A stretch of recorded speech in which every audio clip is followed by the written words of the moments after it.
আমি মোহাম্মদ আব্দুল কাদের মিয়া, সভাপতি মানিকগঞ্জ জেলা শ্রমিক দল। আজকে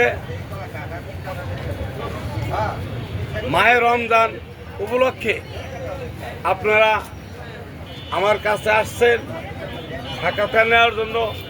দেশের অবস্থা, বাজার অবস্থা, এই জন্য ধন্যবাদ জানাই।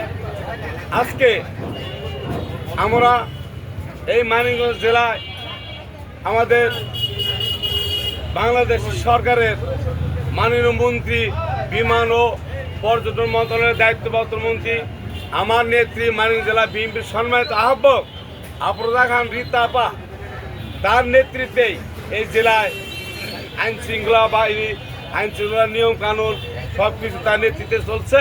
গতকাল আমার নেত্রী মানিকগঞ্জ জেলায় সফর করছেন। মানিকগঞ্জে ১৬ উপজেলায়, ঘিওর উপজেলায়, সদর উপজেলায়, ডিসি অফিসে সব 7 থানে সে মনিটরিং করছেন এই বাজার নিয়ন্ত্রণ রাখার জন্য।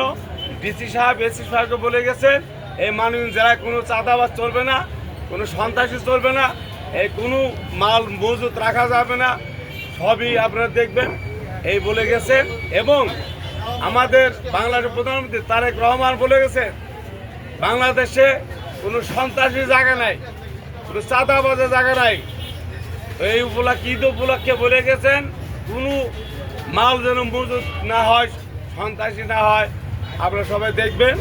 আমার নেত্রী আমাকে বলছেন, কাদের তোমার বাস স্ট্যান্ডে বড় মার্কেট, এই মার্কেটে যেন কোনো চাঁদাবাজি না হয়, কোনো দ্রব্যমূল্যের দাম বেশি না হয়, তুমি খেয়াল রাখবা। তা আমার নেত্রী যেভাবে মানিকগঞ্জ জেলায় শ্রম দিতেছেন, প্রতিটি উপজেলায় যাইতেছেন, আমি মানিকগঞ্জ জেলা শ্রমিক দলের পক্ষ থেকে আমার নেত্রী আফরোজা রীতা আপাকে ধন্যবাদ জানাই। সে একজন ভালো লোক, সৎ লোক।